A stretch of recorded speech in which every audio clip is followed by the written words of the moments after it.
Chapa because solutions to national issues that you can work on and fix. Nigeria will always be your home, and together we can make it better. This message is reaching you from Diamond 88.7 FM Ilorin.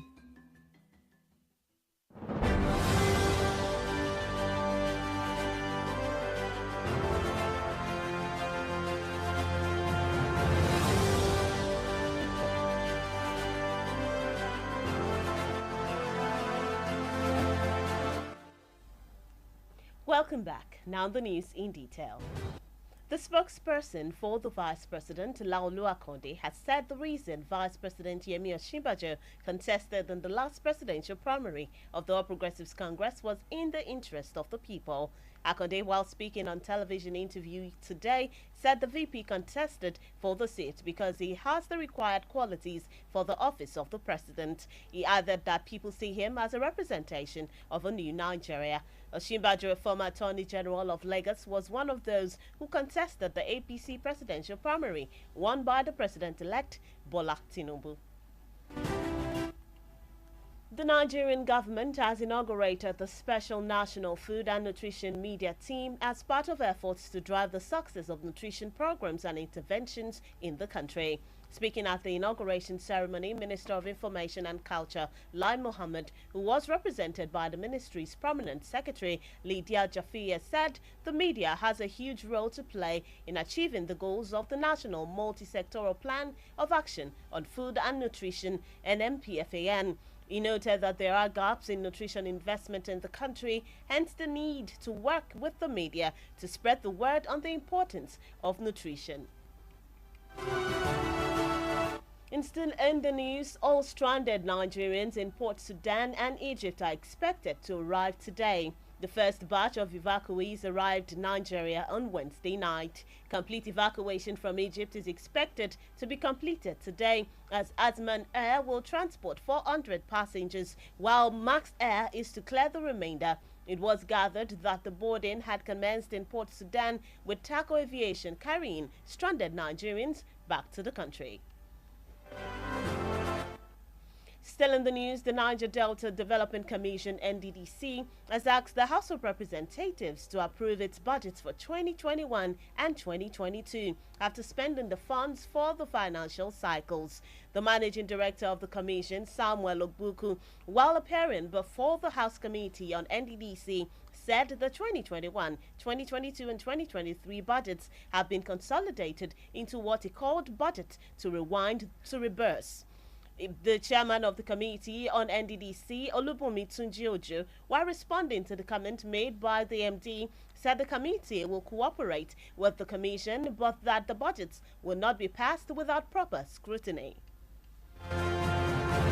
And moving on to Kwara State, Kwara State government has ordered Chinese company Kaidi Quarry working along Iroyin-Ekunrere Road, Ilorin, to stop excavation, on the site to prevent degradation in the area. General Manager of Kwara State Environmental Protection Agency, Sahad Dan Musa, gave the directive during the agency's visit to the site. Dan Musa queried the company and directed it to halt for the blasting until the agency completes its assessment of the site. He gave the company 72 hours to respond to the query, noting that the blasting might destroy the bridge and parts of the highway.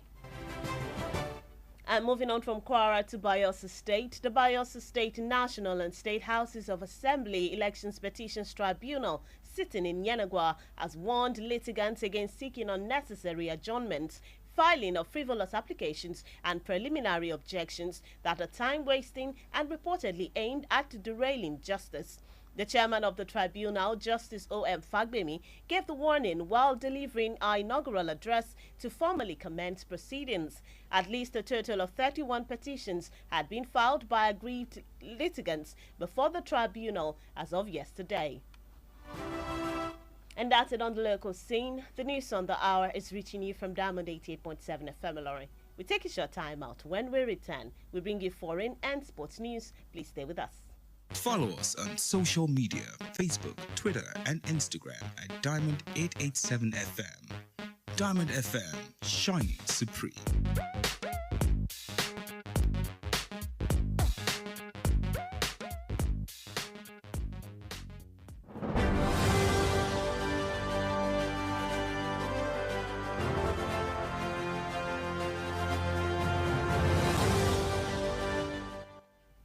Welcome back. Now the news in detail. Moving on to stories on the foreign scene, German Chancellor Olaf Scholz has arrived in Kenya for an official visit, which will see him hold bilateral talks with President William Ruto and other top government officials. Mr. Scholz will explore cooperation on renewable energy, among other bilateral ties, during his visit to Kenya. Earlier, Mr. Scholz met the chairman of the African Union Commission, Musa Faki, in Ethiopia and discussed the Sudan conflict. Mr. Faki said there could be no military solution to the Sudan unrest, while Mr. Scholz expressed his country's support for international efforts to end the fighting. And moving on to the world of sports, the hope of Sierra Leone hosting Nigeria Super Eagles home in the 2023 Africa Cup of Nations qualifier has suffered a huge blow. The African soccer ruling body initially agreed to have the game at the newly constructed Southern Arena in Bo City, but changed its mind this week. CAF decided that the game will not take place in the presented stadium after it found out that the city lacked standard hotels. Sierra Leone's last appearance in the African Cup of Nations was in South Africa in 1996. And that's it in the world of sports. With that, we've come to the end of the news on the hour for today. But before we go, here is a recap of the major highlights. Federal government inaugurates media team on food and nutrition. NDDC seeks approval of House of Representatives for spent budgets of 2022-2021. Kwara State government bars Chinese firm from mining site. On the foreign scene, German Chancellor arrives Kenya for official visit. And in sports, CAF rejects Sierra Leone Stadium for Super Eagles match. Did you know? On this day in 2010, the then president of Nigeria, Umaru Musa Yar'Adua, died at the age of 58 after a protracted illness. Diamond FM says, focus your strengths on things that add value to your life and that of the people around you. For news coverage and information about happenings around you, kindly contact the Diamond FM newsroom number on 091 606 27526. The news on the hour was edited by Abiodun Akinwumi. I am Bisola Oduwole Suleiman. Thank you for listening to your shining Supreme station. To have a lovely rest of the day.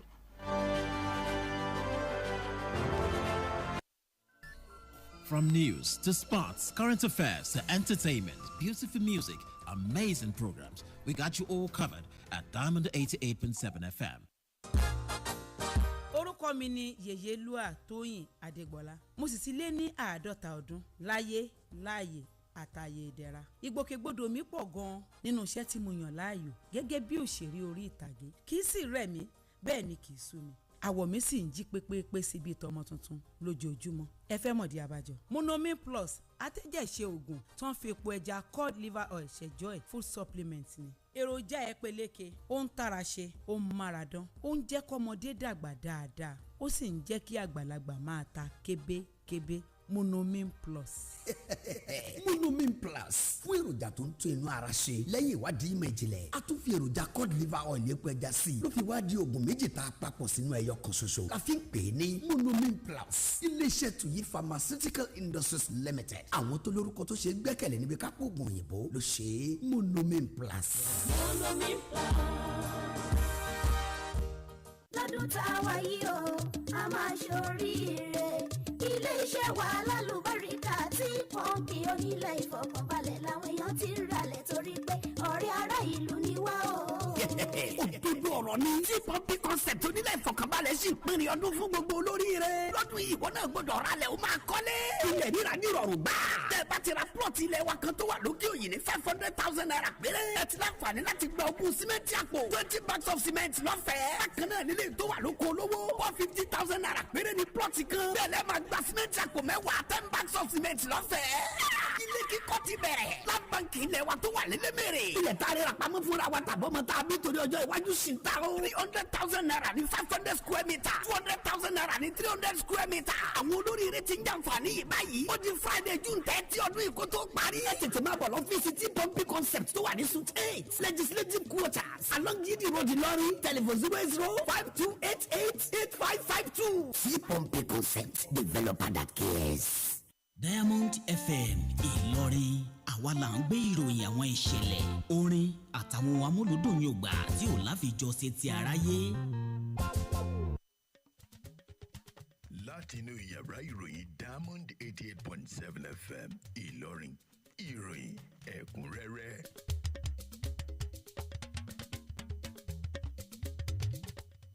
Ẹ káàsán àkójọpọ̀ ìròyìn ilé wa fún tòní làmúdé ṣáájú ẹ gbọ́ kókó ìròyìn náà. Ìjọba àpapọ̀ ilẹ̀ yìí ṣe àgbédìde ìgbìmọ̀ elétò ìgbóhùnsáfẹ́fẹ́ lórí ọ̀rọ̀ oúnjẹ aṣaralóore. Àjọ NDDC pè fún àfọwọ́sí ilé aṣojúṣòfin fún níná owó ìṣúná tọdún 2021 àti 2022. Ìjọba ìpínlẹ̀ Kwara fòfin de iléeṣẹ́ ilẹ̀ China níbùdó ìwakùsà. Nílẹ̀ òkèrè alákòóso ilẹ̀ Germany gúnlẹ̀ sórílẹ̀-èdè Kenya fún àbẹ̀wò lẹ́nu iṣẹ́. Lábala eré ìdárayá àjọ CAF kọ̀ láti faramọ́ pápá ìṣeré ilẹ̀ Sierra Leone fún ìfẹsẹ̀wọnsẹ̀ Super Eagles. Akínyìnpẹ̀ kásán àsìkò ọjọ́ Jímọ̀ òní àkójọpọ̀ ìròyìn ilé wa fún tòní làmúdé láti yàrá ìròyìn iléeṣẹ́ wa Diamond 88.7 FM Ìlọrin Tajudeen Akolawole Ishola ní oníròyìn yín. Ẹ má gbàgbé láti tẹ̀lé wa lórí àtẹ ìtàkùn ayélujára www.diamondfm.net. Ẹ bá wa dọ̀rẹ́ lórí ìtàkùn Facebook ní @diamond87fm. Ẹ wò wá lórí YouTube ní Diamond FM Ìlọrin. Ẹ̀kúnrẹ́rẹ́ ìròyìn ń bọ̀ lẹ́yìn ìdánudúró ráńpẹ́ yìí. You need to sue me, man. Ọlọ́run kíkọ̀ rẹ ní opportunity báyìí. My ex ni mo jápa ni. O lè ṣídìí kúrò nílẹ̀ Nàìjíríà tán pátápátá gbà bẹ́ẹ̀. O kò ní ṣàìní àwọn ẹbí, ọ̀rẹ́ àtolùfẹ́ rẹ lórí ilẹ̀ náà. O lè jápa nítorí tí o fẹ́ láti ṣe bẹ́ẹ̀. Ṣùgbọ́n sinmi rírannu mọ́ gẹ́gẹ́ bí ọ̀nà àbáyọ kan sí àwọn ìṣòro tó ń kojú orílẹ̀-èdè yìí lápapọ̀. Kódà bí o bá tilẹ̀ kó gbogbo ohun tí í ṣe tirẹ̀ kúrò nílé, síbẹ̀ ilé ẹni ni ilé ẹni. Ìlú rẹ ní Nàìjíríà jẹ́ yóò máa gbé ọ lọ́kàn lájò. Ìmọ̀ràn yìí ló ń dé sétí ìgbọ́yìn láti ìkànnì Diamond 88.7 Ìlọrin. Ìròyìn ẹ̀kúnrẹ́rẹ́ láti ilé iṣẹ́ Diamond FM. Ẹ káàbọ̀ padà àkójọpọ̀ ìròyìn ilé wa fún tọ̀sán òní ọ̀hún rèé lẹ́kùnrẹ́rẹ́. Agbẹnusọ fún igbákejì ààrẹ ilẹ̀ wa Nàìjíríà Láolú Àkàndé ti sọ pé ìdí abá tí igbákejì ààrẹ Yẹmí Ọ̀ṣínbàjò fi díje níbi ètò ìdìbò abẹ́nú ẹgbẹ́ òṣèlú All Progressives Congress APC fúnpò ààrẹ kò ṣàì jẹ́ ìnífẹ̀ẹ́sí aráàlú. Àkàndé nígbà tó ń sọ̀rọ̀ lórí ètò orí tẹlifíṣàn kan lónìí ṣàlàyé pé igbákejì ààrẹ díje fún ipò náà nítorí ó ní àwọn májẹ̀mú àmúyẹ fún ọ́fíìsì ààrẹ ni. Ọkùnrin ọ̀hún fi kún pé àwọn èèyàn rí gẹ́gẹ́ bí aṣojú ilẹ̀ Nàìjíríà ọ̀tún. Ọ̀jọ̀gbọ́n Ọ̀ṣínbàjò tó ti jẹ́ amòfin àgbà tẹ́lẹ̀ rí nípínlẹ̀ Èkó jẹ́ ọ̀kan lára àwọn tí wọ́n díje nínú ètò ìdìbò abẹ́nú fún ipò ààrẹ èyí tí ààrẹ tìlú dìbò yàn Bọ́lá Tinubu jáwé olúborí rẹ̀. Ìjọba ilẹ̀ Nàìjíríà ti ṣe àgbédìde ìgbìmọ̀ elétò ìgbóhùnsáfẹ́fẹ́ lórí ohun oúnjẹ aṣaralóore gẹ́gẹ́ bí ara ìlàkàkà àti ṣàṣeyọrí nídìí àwọn ètò oúnjẹ àti ìrànwọ́ tí wọ́n gbé kalẹ̀ lórílẹ̀‐èdè yìí. Nígbà tó ń sọ̀rọ̀ níbi ètò ìbúra náà mínísítà fẹ́tò ìròyìn àti àṣà Lai Mohammed ẹni tí akọ̀wé àgbà níléeṣẹ́ ọba ọ̀hún Lydia Jaffe aṣojú fún ṣàlàyé pé iléeṣẹ́ ìròyìn ní ipa tó pọ̀ láti sà nídìí àti ṣàṣeyè tálákànṣepọ̀ lórí ọ̀rọ̀ èròǹgbà ìgbésẹ̀ lórí oúnjẹ aṣaralóore ọ̀hún. Ọkùnrin ọ̀hún tọ́ka sí pé ọ̀pọ̀ àlàfo ló wà nídìí ìdókòwò sídìí oúnjẹ aṣaralóore lórílẹ̀‐èdè yìí léyìí tó yẹ láti ṣiṣẹ́ pẹ̀lú iléeṣẹ́ ìgbóhùnsáfẹ́fẹ́ láti tan ọ̀rọ̀ nípa ìwúlò oúnjẹ káàkiri. Gbogbo èèyàn ilẹ̀ Nàìjíríà tí wọ́n ti já létí omi ilẹ̀ Sudan àti Egypt nírètí wà pé wọn yóò gúnlẹ̀ lónìí o. Ìsìnkìní àwọn èèyàn tí wọ́n kó kúrò ti gúnlẹ̀ sí ilẹ̀ wa Nàìjíríà lálẹ́ ọjọ́rú ọ̀sẹ̀ òní. Nírètí wà pé wọn yóò parí kíkó àwọn èèyàn wá láti ilẹ̀ Egypt léyìí tí wọ́n ní yóò parí gẹ́gẹ́ bí iléeṣẹ́ ìrìnnà òfurufú Asman yóò sì máa kó àwọn èrò tó tó irinwó nígbàtí iléeṣẹ́ ìrìnnà òfurufú Max Air yóò sì kó àwọn èèyàn tó ṣẹ́kù. Ohun tá a rí gbọ́ ni pé wíwọkọ̀ ti bẹ̀rẹ̀ ní etíkun Sudan pẹ̀lú bí iléeṣẹ́ Taco Aviation ṣe ń kó àwọn èèyàn ilẹ̀ Nàìjíríà padà wá sí orílẹ̀-èdè yìí. àjọ tó ń rí sí ìdàgbàsókè ẹkùn Niger Delta NDDC ti ké sí ilé aṣojúṣòfin ilẹ̀ wa Nàìjíríà láti fọwọ́ sí ìwé ìṣúná rẹ̀ fún tọdún 2021 àti 2022 lẹ́yìn tó ti náwó ọ̀hún fún ètò ìnáwó ìgbà náà. Olùdarí àgbà àjọ ọ̀hún Samuel Ogbuko nígbà tó ń farahàn níwájú ìgbìmọ̀ tẹ̀kótó ilé lórí ọ̀rọ̀ àjọ NDDC ṣàlàyé pé ìwé ìṣúná ọdún 2021, 2022 àti 2023 ti jẹ́ kíkó pọ̀ sínú ohun tó ṣàpèjúwe gẹ́gẹ́ bí ìwé ìṣúná tí wọ́n pè padà sí ẹ̀yìn láti tún mú wá. Alága ìgbìmọ̀ tẹ̀kótó ilé lórí ọ̀rọ̀ àjọ NDDC Olúbùnmi Túnjí Òjó nígbà tó ń fèsì sí ọ̀rọ̀ tí olùdarí àgbà ọ̀hún sọ, ó ṣe lálàyé pé ìgbìmọ̀ ọ̀hún yóò ṣiṣẹ́ papọ̀ pẹ̀lú àjọ náà, ṣùgbọ́n àwọn ìwé ìṣúná ọ̀hún kò ní jẹ́ gbígbà wọlé láì bá ṣe àyẹ̀wò fínífíní lórí rẹ̀. Ìjọba ìpínlẹ̀ Kwara ti pálàṣẹ fún iléeṣẹ́ ilẹ̀ China kan Kaidi Quarry lópòpónà márosẹ̀ Ẹ̀yẹ́nkọrin s'Ógbómọ̀ṣọ́ nílùú Ìlọrin láti dáwọ́ iṣẹ́ ilẹ̀ wíwà dúró níbùdó ọ̀hún láti lè dènà bíbalẹ̀ jẹ́ ní agbègbè náà. Alákòóso àgbà àjọ tó ń dáàbòbò ọ̀rọ̀ àyíká nípínlẹ̀ Kwara Saddam Musa ló pàṣẹ náà lákòókò àbẹ̀wò àjọ ọ̀hún síbùdó ọ̀hún. Damusa gbé ìwé ìbáwílé iléeṣẹ́ náà lọ́wọ́ tó sì pa láṣẹ láti dáwọ́ fífọ́ àpáta dúró títí dìgbà tájọ ọ̀hún yóò fi parí àyẹ̀wò tó ń ṣe níbùdó náà. Ó wá fún iléeṣẹ́ ọ̀hún ní gbèdéke wákàtí 72 láti dáhùn síwèé ìbáwí ọ̀hún tó sì ń tọ́ka sí pé fífọ́ àpáta náà lè ṣàkóbá fún afárá àtàwọn ibòmíì ní ọ̀nà ńlá ọ̀hún. Ìgbìmọ̀ olùgbẹ́sùn awuyewuye tó súyọ níbi ètò ìdìbò nílé asòfin àpapọ̀ àti ti ilé asòfin ìpínlẹ̀ nípínlẹ̀ Bayelsa tó ń jókòó nílùú Yenagoa ti kìlọ̀ fáwọn olùpẹ̀jọ́ ò tako gbígbé àwọn ìwé ẹ̀sùn àtàwọn àtakò tó bá ń fi àkókò ìgbìmọ̀ náà ṣòfò síwájú wọn léyìí tó ní àfojúsùn ìdájọ́ òdodo bolẹ̀. Alága ìgbìmọ̀ ọ̀hún onídàájọ́ O.M. Fagbemi ló ṣèkìlọ̀ náà nígbà tó ń tẹ́ pẹpẹ àkọ́kọ́ àpilẹ̀kọ rẹ̀ láti bẹ̀rẹ̀ àwọn ìgbẹ́jọ́ tí ń bẹ níwájú wọn. Ó kéré tán ìwé ẹ̀sùn 31 làwọn olùpẹ̀jọ́ ti mú wá sí iwájú wọn tí wọ́n gbé síwájú ìgbìmọ̀ tribunal ọ̀hún tó fi di ní àná òde yìí. Bẹ́ẹ̀ bá ṣẹ̀ṣẹ̀ ń darapọ̀ mọ́ wa, àkójọpọ̀ ìròyìn ilé wa fún tọ̀sán òní ló ń dé sétígbọ̀ yín láti iléeṣẹ́ Diamond 88.7 FM Ìlọrin. À ń lọ sẹ́nu ìdánudó ráńpẹ́ báyìí tá a bá padà dé ìròyìn ń tẹ̀síwájú nílẹ̀ òkèrè àti lábalẹ̀ eré ìdárayá.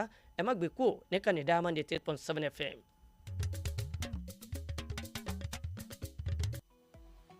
Ẹ darapọ̀ mọ́ wa ní ìtàkùn káyélujára wa, ìtàkùn ìbádọ́rẹ̀ẹ́ Facebook, ìtàkùn abẹ́yẹfò Twitter àti Instagram lórí Diamond 887 FM.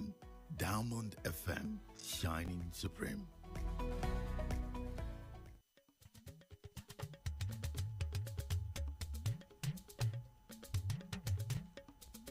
Ẹ káàbọ̀ padà bẹ́ẹ̀ bá ṣẹ̀ṣẹ̀ ń darapọ̀ mọ́ wa. Àkójọpọ̀ ìròyìn ilé wa fún tọ̀sán òní ló ń dé sétígbọ̀ yín láti iléeṣẹ́ Diamond 88.7 FM Ìlọrin. Ìròyìn ń tẹ̀síwájú nílẹ̀ òkèrè.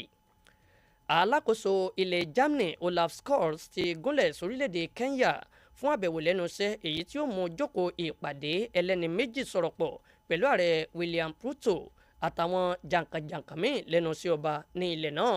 Arákùnrin Scholz yóò lo àǹfààní ìbáṣepọ̀ lórí àtúnjí ohun àmúṣagbára àtàwọn àjọṣepọ̀ ẹlẹ́ni méjì míì lákòókò àbẹ̀wò rẹ̀ sílẹ̀ Kenya.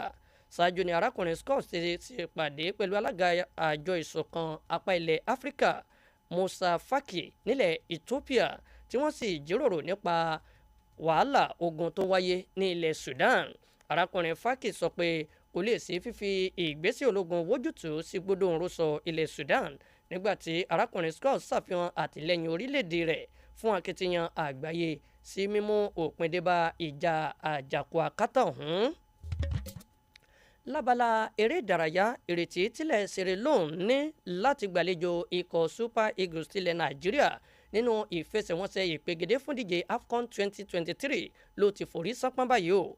Àjọ eléré bọ́ọ̀lù àfẹsẹ̀gbá nílẹ̀ Áfíríkà CAF ti ṣáájú faramọ́ láti jẹ́ kí ìfẹsẹ̀wọnsẹ̀ náà wáyé ní pápá ìṣeré tuntun ti Southern Arena ní Bo City, ṣùgbọ́n tó tún yí ọkàn rẹ̀ padà lọ́sẹ̀ yìí.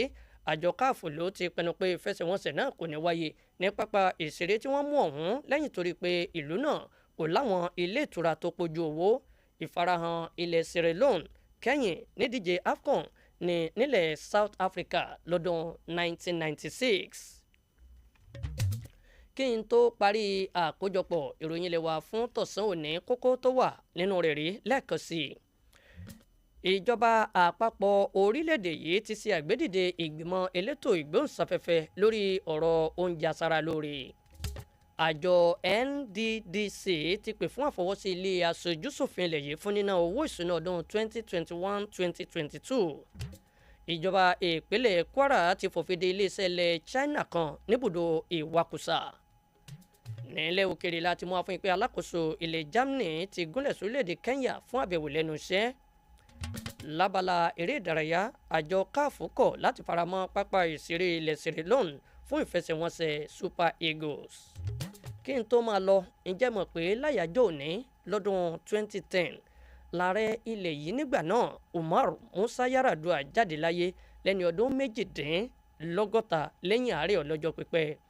Diamond FM sọ lónìí pé gbájúmọ́ sísapá rẹ̀ lórí nǹkan tí yóò bu iyì kún ayé rẹ̀ àtàwọn èèyàn tí ń bẹ láyìíká rẹ̀ o. Fún èyíkéyìí ìròyìn nípa tó ń ṣẹlẹ̀ láyìíká yín tẹ́ fẹ́ fi tó yàrá ìròyìn iléeṣẹ́ wa Diamond FM létí ẹ̀ka sí wa lórí ẹ̀rọ ìbánisọ̀rọ̀ 091-606-27526. Abiodun Akínwùmí lólóòtú àkójọpọ̀ ìròyìn ilé wa fún tọ̀sán òní. Tajudeen Akolawole Ishola ló tún sédè àbínibí tó mú wá sí etí gbọ̀nyìn. Ẹ̀sìn púpọ̀ bẹ̀sí ń tẹ́tí sí ìkànnì yín tó táwọn yọ.